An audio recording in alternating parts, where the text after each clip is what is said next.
Okay, class, if we're doing this right, this should be Monday, April 13th, and this is day one of our Unit 10/11, that double unit on civil rights. If you've not done so yet, please watch that video that I posted Friday. It just kind of gives us, I think it's 8 or 9 minutes, it just gives us a little overview of kind of where we're going from here. As I get updates about that, I will share them with you. In this case, you might hear at the same time that I do from, Dr. Sanders or the school board exactly what our policy will be. But we're going to teach you every day, and we've got a multi-week unit on civil rights. So again, touch back on that first video if you haven't heard that yet. And also know that this Friday is the due date for anybody in first, fourth, sixth, or seventh to do a makeup document of the week.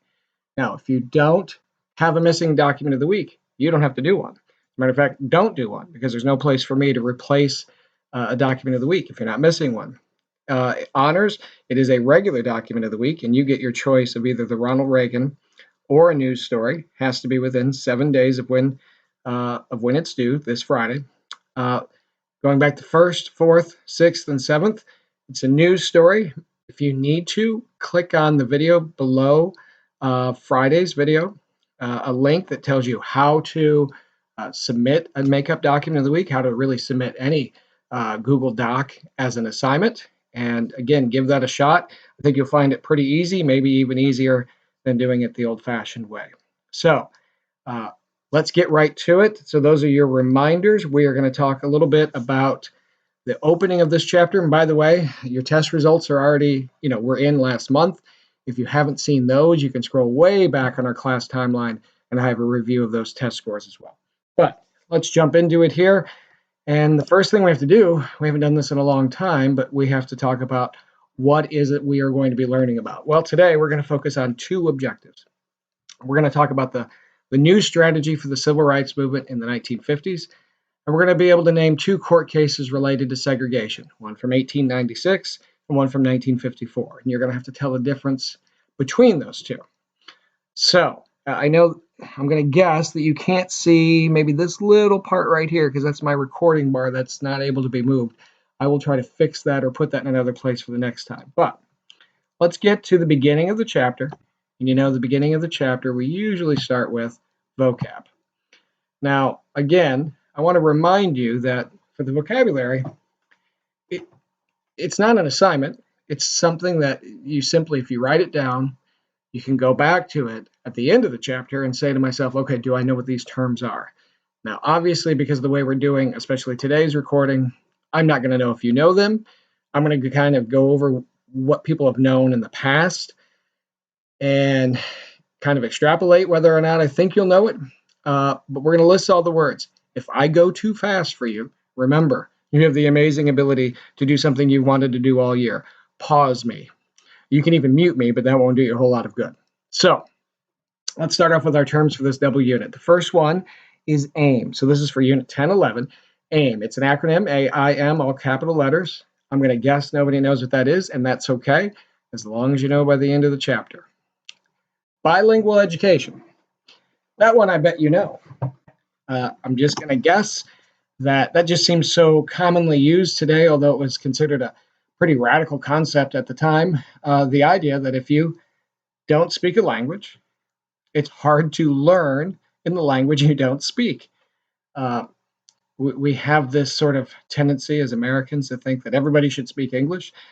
If we reverse that situation, if you take somebody like me who can't speak any French and you put me in France and then you try to teach me even something I think I'm pretty good at, history, in French, I'm not really going to pick up a lot of it because, I don't understand the language. So bilingual education, just like it sounds, was the idea promoted in particular by Cesar Chavez and Hispanic Americans that there's value in teaching English to someone who doesn't speak English.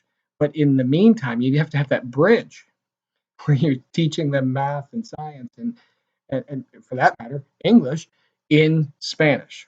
I know that when I was in high school, our Spanish teacher spoke Spanish to us from day one of year 2. So you couldn't go to the bathroom unless you asked in Spanish, things like that. But in year 1, they spoke to us in English. So it's pretty hard to learn when you haven't mastered the other language. So We'll come back to that concept. Okay. Anytime you have a court case, it's going to have a lowercase v in the middle of it. It's somebody suing somebody else. Brown v. Board. This is probably a court case you've heard of. We're actually going to cover it today. And Brown v. Board is the Brown family versus the Topeka, Kansas Board of Education. So Linda Brown, I believe, is it Lydia or Linda? Oh, I can't remember. But it's them suing on behalf of this little girl who wanted to go to the closest school, which happened to be a quote unquote all white school, which of course they fought successfully. So that's the 1954 case. We're going to learn about a bad 1896 case and the positive 1954 case. We're just going in alphabetical order now. Boycott. Usually somebody has an idea of what boycott is, and that is holding back your money for a service or a good in order to make a point or make a stand.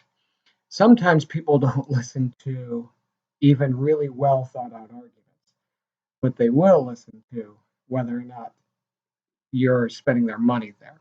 So we're going to talk about the boycott probably more Tuesday, but if someone is wronging you and you do not then, you withhold your money, I'll be honest, they may not care if it's just a few people, even if you're morally right. You start to get a few thousand people involved, and people start to lose thousands or hundreds of thousands or millions of dollars. Then they start to pay attention. Now we all know they should have paid attention before, but it's a weapon to sort of force their attention. Civil disobedience. This is going to be one we cover this week in a lot of detail. I think some of you probably have some idea of civil disobedience, but this is when you use nonviolent resistance to an immoral or unfair law. The key is you use it to fight an immoral or unjust, unfair law. And we will talk about different methods of civil disobedience. And this is something really, it's hard to say any one person invented it, but I would say that Gandhi brought it about to international attention, and Dr. King, I would say, perfected it and brought international attention to its use in America after Gandhi. So, very powerful weapon. Counterculture, very different. That will be in weeks from now. Has to do with the hippies. It's pretty self-explanatory. If the culture says that you should, do X, Y, and Z, the counterculture has a tendency to say, do the opposite. So the culture tells you, oh, you should work hard and go to college. And the counterculture, some of them said, oh, you should chill out and drop out. So you pretty much kind of go down the line about any cultural values, and we'll, again, come back to that. Again, we're just giving a preview here. Freedom Riders. This one, surprisingly, people misunderstand. A lot of people have maybe seen the Denzel Washington movie Freedom Writers, and they are purposely doing a play on words there. But Freedom Riders certainly supersede Freedom Writers. Freedom Riders were people who rode on buses throughout the South to practice, push, and test desegregation. And again, we'll get into that more detail a little bit later, but it sounds so simple and so easy, and it was such a tremendous act of bravery and such a powerful weapon in the civil rights movement. Generation gap. Again, kind of what it sounds like. There's a gap between generations. A generation is defined as about 15 years. So I have like a generation and a half, or almost with 2 generations with my second son. The different experiences we're going to have having grown up in a different time. But I'm going to show you how you and you're all 15, 16 for the most part. I'm not 48. I have about 2 generations between us, so we have some different experiences. But really, your experiences in some ways are very different, but in some ways are the same. So for example, you probably play too many video games. I probably played too many video games. And I was a teenager too. It's just ours were terrible. We didn't have cell phones though. That's a huge difference. We didn't have Twitter and Instagram and all these things. So it's not sort of the dumb thoughts I had at 14 are not preserved forever on the internet. So that's probably our biggest gap thing. But what you're going to learn is that the generation between the World War II generation and then their children is one of the biggest gaps ever because they're going to have incredibly different life experiences. And we'll get into that later, but it's going to bring about the hippies and the counterculture. Oh, I missed my regular smartboard. Here we go. Gerrymandering.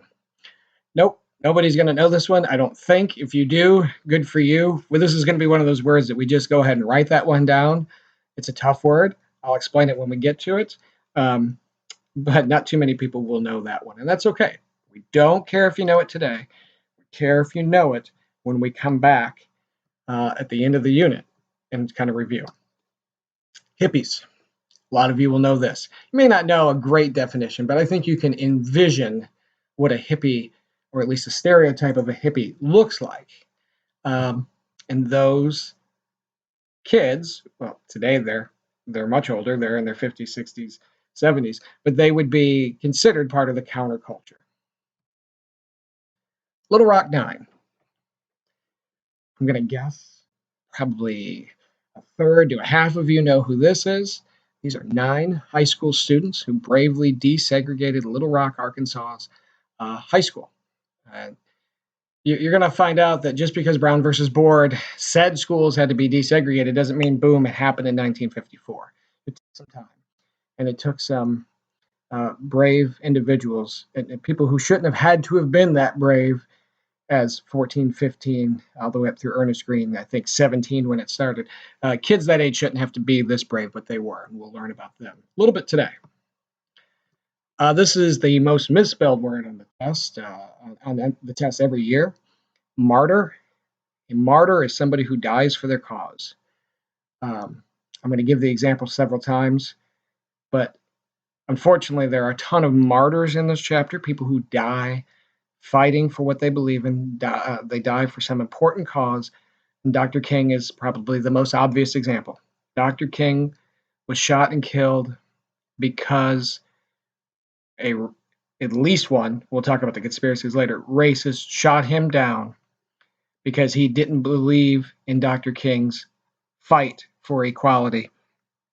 And Dr. King died for that cause. Now, every once in a while, I'll ask for a martyr on the test, and someone will say Rosa Parks. Rosa Parks is a very important person, a hero of the civil rights movement, not a martyr. She died, I believe, at age 95, and she died essentially from old age. I don't know what the specifics were. She was not murdered because she fought for civil rights. Her life was certainly threatened. She certainly was very brave, and it was certainly plausible that she could have become a martyr. But to die of old age at 95, thank goodness she was not a martyr. She's a hero, she's a leader, not a martyr. So it's somebody who dies for their cause. So keep that in mind. That kind of defines that. It's dying for their cause specifically. This is NOW, N-O-W, all caps, another acronym. You might know this one, but I'm going to skip it. We'll get back to that in the next unit again. But end of the unit, I want to make sure you know these. Plessy versus Ferguson. It's another court case, and you knew it was going to be a court case because of that V in the middle. This is the bad 1896 decision that we are going to talk about. So we will come back to that, actually, probably today. The Feminine Mystique. Oh, I wish I was in my classroom so I could show you my copy of this book. But it is a very important book from 1963, I believe, in which Betty Friedan argued about why some women needed more to be fulfilled, and talks about how they should be able to, if that's what they want, to seek careers in politics and business and go to college, stuff that today I think would be pretty not controversial, but at the time was a big deal. And then our last group, all capital letters again, UFW, another group that's going to be fighting for civil rights for a specific group. Most people usually don't know that one. Then I'm just going to remove the cover here and show you some people. The terms are the most important thing for now because it's going to be a great way, again, at the end of the unit. Look back on these notes and make sure you know these terms. But let's really smartboard. There we go. let's remove this. And let me just show you some people. You do not have to write all these down, but these are some of the people we're going to talk about in the next, boy, this one's all from Unit 10. Thurgood Marshall, Rosa Parks, Dr. King, Gandhi, John F. Kennedy, his younger brother Robert, often called Bobby Kennedy, James Meredith, Lee Harvey Oswald, Lyndon Johnson, Malcolm X, Stokely Carmichael, all major players in some way, some shape, some form in this era. Almost, well, I believe all of them touch upon civil rights to some degree. It's their main thing. I think most of you have some idea of most of them. Gandhi may be tough for some of you. James Meredith may be tough for some of you. Lyndon Johnson, Malcolm X, Stokely Carmichael. I think, though, a lot of these should sound pretty familiar. So we're not doing too many notes in this section. I know we spent a lot of time, 15 minutes, just going over the vocab. We're just going to do a few notes in section 1, and then that's going to be it. No assignment today other than getting these notes down. And again, I encourage you to write these notes down. It is definitely part of the learning process. So it's kind of cut off, but it's going to say Unit 10. So remember, it's a combo unit. We're starting Unit 10, which is Chapter 20 and 21 combined. And it's challenging civil rights. So let's take our first notes. Now remember, it's been an awfully long time since you have seen notes. You only need to write down the notes that have been highlighted, okay? So you would write down number 1, using the Supreme Court, and then 2, goal was to overturn Plessy versus Ferguson, okay? So you're only going to write down the things that have been highlighted, but I want you to have the other things so you kind of know the backdrop. So essentially, there's really a lot of context to this. But remember way back when we talked about World War II, we had a lot of veterans, African American veterans, who were fighting in World War II and who noticed the hypocrisy of saying, now again, this is before we knew about the Holocaust, but we were saying, oh my gosh, the Nazis treat different groups of people in different ways and don't give them full rights. And African Americans, particularly Philip Randolph, said, yes, that sounds terrible. Why are we doing it here? And what you had is a lot of veterans, African American veterans, coming back, men like the Tuskegee Airmen, but many more others as well, coming back and saying, okay, we wanted to fight for double victory, double V, victory over the Nazis and the Germans and the Italians, but also victory over racism at home. And when many of these veterans come home, they start funneling money and time, volunteer efforts into the NAACP to fight to make civil rights, just what they should be, that everybody would have truly equal rights. Ending slavery in 1865, really 1866, doesn't bring about the equality that people had hoped for at the time. And now we're talking about nearly 100 years later, and people still saying there's two societies. And so the NAACP, and there are other groups, CORE and the NAACP are the two leaders at this time. Congress of Racial Equality, National Association for the Advancement of Colored People, NAACP. These two groups look at the landscape and say, we must fight for change. And what we must do is we must look at the 3 branches of government and say, we've tried 2, they didn't work, let's try the 3rd. They tried the legislative branch. Laws either weren't passed or passed with very little enforcement. They tried the executive branch. Frankly, presidents had not come through for them. What's left? The judicial branch. And so what they do is they start pouring in resources into lawyers and the court system and fighting to overturn Plessy versus Ferguson. Plessy versus Ferguson is an 1896 decision that says segregation is fine as long as the facilities segregated are quote unquote roughly equal. And boy, all the sin, all of the badness is hidden in that word, roughly. That's where all the badness is snuck in. Roughly equals, in the eyes of Plessy versus Ferguson, in the eyes of that decision, means that you can have 2 schools. You can have 2 schools in, say, Little Rock, Arkansas, since that one comes up, or name any place. And, well, don't name any place. For example, Sandusky has never been segregated. our school system has never been segregated like many northern schools. That's not to say everything's always been perfect. Just to say, though, there's never been a segregated school in Sandusky or many northern communities. But again, we'll get to that. That doesn't mean the North is free of malice here. But let's take Little Rock, Arkansas, and you've got a segregated school system. So you've got the quote unquote the white school and quote unquote the black school. They're roughly equal because both have a roof, both have books, and both have teachers. But in reality, in so many of these communities, the roof for the segregated school leaks, the roof for the white school is fine. The books for the segregated school are 30, 40 years old. The books for the white school are new. The teacher for the segregated school is sometimes like the best student in the class, and then the teacher for the white school is somebody who's gone to college and been certified as a teacher. So roughly equal certainly doesn't mean equal.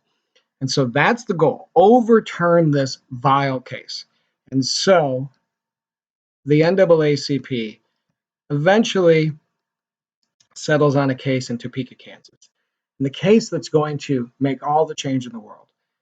Now, again, it's not going to I should reword that. It's not going to fix everything, but it's going to start the ball rolling to change the world, is the 1954 Brown versus Board of Education. So it's Topeka, Kansas Board of Education. But in Topeka, Kansas, this family had a little girl, I'm thinking that she was 6 or 7 at the time, but regardless, she wanted to go to school at the closest school to where her father worked. And if I remember the story correctly, her father had it set up that he could walk his little girl to school, and if he skipped lunch, could pick her up after school. And just, it would be seamless, could walk to work and back from work and pick her up. Except for the fact that because of the color of her skin, they were saying, no, you had to go to this other segregated school, which she would have to walk on her own to. And if I remember right, it was several miles away, and you had to walk through a train yard to catch the bus. Just, if you're a dad, take away all race. If you're a dad, you do not want your daughter to have to walk across a train yard, and really you don't want her to walk anywhere at that age, to go to a school further away. You want to take your daughter to the school that is closest to the one that you can be a great dad and walk her to and from school. And she can't have that. That father can't have that security because of the color of their skin. That doesn't make any sense. And so the NAACP brings in their very best lawyer, Thurgood Marshall, to fight that fight. And again, this isn't just for her. This is, and really it's technically a combination of 5 other cases too, what we call a class action lawsuit. But this is to say, we're not going to, we shouldn't have to do this. Anybody shouldn't have to do this. We shouldn't have segregated schools. So the real trick here is, and again, you only have to write down the highlighted stuff. The trick here is to say, how do you fight this? How do you prove? Because remember, in court, they don't really care what you think you know. It's what you can prove. How do you prove that segregated schools are immoral? How do you prove that they are wrong? A lot of you just know it. You thankfully just feel it, but that doesn't mean you can prove it. So if I ask the average person, they go, well, why can't schools be segregated? Just because that's wrong. Yes, totally agree. But why is it wrong? Can you prove it is wrong? And I think the average person, I think if I put myself into that position, you put yourself into that position, you'd say, all right, how would I fight this case? I might go in, and this would be not the way to do it. This is how I think the average person would do it, though. I think they would say, oh, look at the roof at this school, and look at the books at this school, and look at the teachers at this school. And the problem with fighting that case that way is that the racists could still win, because what they might do is go, you're right. Let's fix the roof, and let's fix the books, and let's fix the teachers. But that's not the problem. The problem is that the schools are segregated in the first place. That is immoral because it implies something. So Thurgood Marshall has to prove that. And because he's much smarter than me, he did not approach it that way.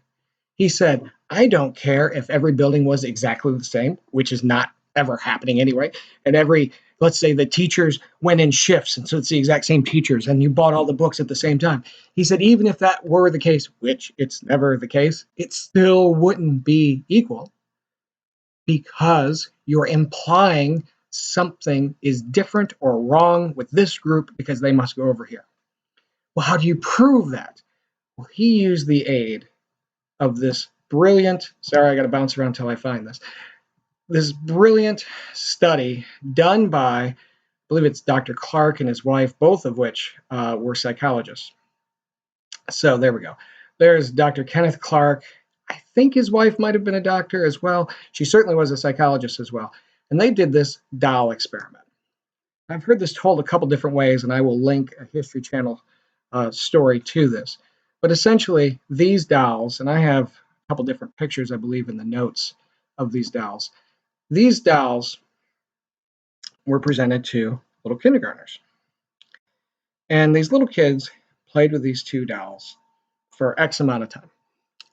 And these two dolls are, side note, made in the same factory of the same materials, and they are identical, except for the fact of the dye of the pigment of the plastic.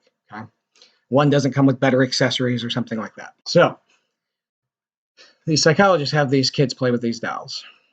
And it's mostly, if I remember right, all African-American students playing with the dolls. And these little girls play with these dolls. And after they're done playing with these dolls, they ask them a bunch of questions, like dozens and dozens and dozens of questions. But let me get you to the crux of what they ask them. After they play with these dolls, which are identical, they say to them, which doll do you think is the smarter doll? And almost all of them say the white doll. And then they say, well, which doll do you think is the prettier doll? And they almost all say the white doll. And then they say, which doll do you think looks most like you? And it's so sad, so upsetting that you see many of these kids then point to the white doll. And you say to yourself, well, how does this 5-year-old, 6-year-old girl who's African American not know what she looks like? That's not what it's about. If you have a 5 or 6-year-old in your life, and I have a goddaughter in my life who's 7, it definitely applies. What do they want to be thought of as? Obviously, every little girl wants to be thought of as smart and beautiful, and good for them, they should. And so if you have this little girl basically say, well, the white doll is the smart one and this white doll is the pretty one, and you want to think of yourself as smart and pretty, then that's the one you're going to identify with. And Dr. Clark, and then therefore Thurgood Marshall say, don't you understand? This is why segregation is wrong, because you're making people at the age of 5 or 6 who are probably somewhat shielded by their parents from what's going on in society. They're already starting to form self-hatred. That's insane. That's why this is wrong. That's why you can't do this. No segregated school can ever be equal. The act of segregating them makes them unequal. Ladies and gentlemen, that's how you win a Supreme Court case. That's how you prove something that most of us can only feel or know is right because, quote unquote, we just know it. And so that court case desegregated the school systems. Now, just because the Supreme Court says it doesn't mean it's going to happen instantly. The schools are ordered to integrate, but it doesn't happen the next day. But again, I want you to just wrap your head around the brilliance of that argument. Now, some of you may be saying, but hold on. I've got a friend who goes to St. Mary's. That's an all-Catholic school. Or in my case, I've got another goddaughter who went to an all-girls school, Magnificat. How is that different? Just so you have it in your head, what makes that totally different is whose choice it is. If you are Catholic and you choose to go to a Catholic school, you made that choice.